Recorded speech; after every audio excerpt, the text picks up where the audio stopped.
ഔദ്യോഗിക ജീവിതത്തിൽ നിന്നുള്ള വിടവാങ്ങൽ ഉദ്യോഗസ്ഥന്മാരെ സംബന്ധിച്ചിടത്തോളം ഒഴിവാക്കാൻ കഴിയാത്ത മുഹൂർത്തമാണ്. പലപ്പോഴും അത് സന്തോഷവും സങ്കടവും കൂടിക്കലർന്നതുമായിരിക്കും. ആത്മാർത്ഥമായ സേവനം കാഴ്ചവെച്ച വ്യക്തികളാണെങ്കിൽ നിറഞ്ഞ ചാരിതാർത്ഥ്യത്തോടെ ആയിരിക്കും പലരും പടിയിലിറങ്ങുന്നത്. ഇങ്ങനെയുള്ള വ്യക്തികൾ വിട പറഞ്ഞു പോകുമ്പോൾ സ്ഥാപനങ്ങളിലും അവിടെ അവശേഷിക്കുന്നവരിലും നൊമ്പരത്തിൻ്റെ നിഴൽ വീശാറുമുണ്ട്. അത്തരമൊരവസ്ഥയാണ് കേരളത്തിലെ ഫാക്ടറീസ് ആൻഡ് ബോയിലേഴ്സ് വകുപ്പ് മെയ് മാസത്തിൽ അഭിമുഖീകരിക്കാൻ പോകുന്നത്. ഏകദേശം 1.5 പതിറ്റാണ്ടോളം ഈ വകുപ്പിന് ഒരു ജനകീയ മുഖം നൽകി ശ്രദ്ധേയമാക്കിയ സാരഥി ശ്രീ പി പ്രമോദ് സാർ ഔദ്യോഗിക ജീവിതത്തിൽ നിന്നും വിരമിക്കുക.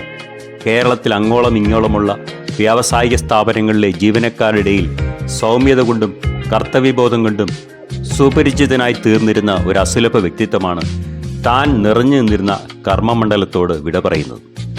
കേരളത്തിൻ്റെ വ്യാവസായിക നഭസിൽ ഒരു നക്ഷത്രം പോലെ പ്രഭ ചൊരിയുവാനും ഇത്രമാത്രം മികച്ച സ്വീകാര്യത നേടിയെടുക്കുവാനും അദ്ദേഹത്തിന് കഴിഞ്ഞത് സുരക്ഷാ പരിപാലന കാര്യങ്ങളിൽ വിട്ടുവീഴ്ചകളിൽ തയ്യാറായതുകൊണ്ടല്ല, മറിച്ച് നിയമം അനുശാസിക്കുന്ന നിരന്തരമായ ഇടപെടലുകളിൽ കൃത്യതയും കർശനമായ നിരീക്ഷണവും പുലർത്തിയിരുന്ന പ്രവർത്തന ശൈലിയുടെ സൂക്ഷിപ്പുകാരൻ എന്ന നിലയിലായിരുന്നു.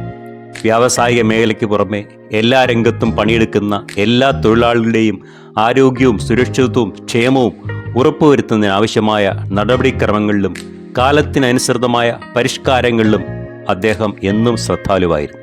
സുരക്ഷാ പരിശീലനം തൊഴിലാളികളുടെ സമീപത്തേക്ക് എത്തിക്കുക എന്ന ലക്ഷ്യത്തോടെ രൂപം കൊടുത്ത സുരക്ഷാരഥം പ്രയോജനപ്പെടുത്തിക്കൊണ്ടുള്ള മെച്ചപ്പെട്ട പരിപാടികൾ, സുരക്ഷാ സംവിധാനങ്ങളെപ്പറ്റി കൂടുതൽ അറിയാൻ സഹായിക്കുന്ന occupational training centre, chemical emergency response centre തുടങ്ങിയ പദ്ധതികളുടെ എല്ലാം സൂത്രധാരൻ അദ്ദേഹം തന്നെയായിരുന്നു.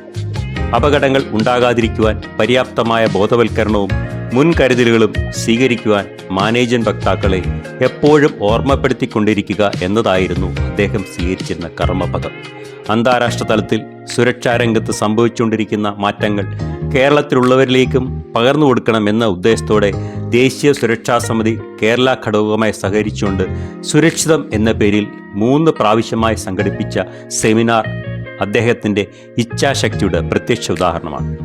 സാങ്കേതിക വിദ്യയിലുണ്ടാകുന്ന വിപ്ലവകരമായ മാറ്റങ്ങൾ സുരക്ഷാ സംവിധാനങ്ങളിലും ഏകോപിപ്പിക്കുവാൻ വേണ്ട പല നൂതന പ്രവർത്തനങ്ങളുടെ ചുക്കാൻ പിടിക്കുവാനും അദ്ദേഹത്തിന് കഴിഞ്ഞിട്ടുണ്ട്.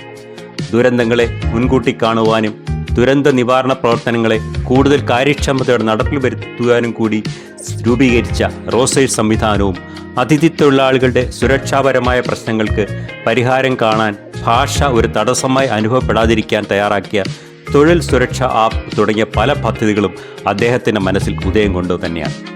ജോലിയോടുള്ള അദ്ദേഹത്തിൻ്റെ ആത്മാർത്ഥതയും അർപ്പണബോധവും തിരിച്ചറിഞ്ഞ ഗവൺമെൻറ്റും വേണ്ടത്ര പ്രോത്സാഹനം നൽകാനും തയ്യാറായി എന്നതിൻ്റെ പ്രതീകമാണ് അന്താരാഷ്ട്ര തൊഴിൽ സംഘടനയുടെ നേതൃത്വത്തിൽ പ്രവർത്തിക്കുന്ന ഇറ്റലി ടൂറിൻ പരിശീലന കേന്ദ്രത്തിലെ പരിപാടിയിലേക്ക് അദ്ദേഹം നിയോഗിക്കപ്പെട്ടത്.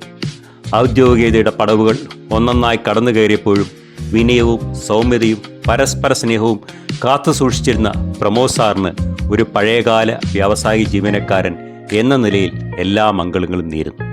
ഇനിയും അവശേഷിക്കുന്ന നാളുകളിൽ കാലങ്ങൾ കൊണ്ട് നേടിയെടുത്ത അനുഭവ സമ്പത്തും പ്രവർത്തന പരിചയവും കൂടുതൽ മേഖലകളിലേക്ക് പകർന്നു കൊടുക്കുവാൻ കഴിയുന്ന അവസരങ്ങളുടെ വാതായനങ്ങൾ അദ്ദേഹത്തിന് മുന്നിൽ തുറക്കപ്പെടട്ടെ എന്ന് ആശംസിക്കുകയും ചെയ്യുന്നു.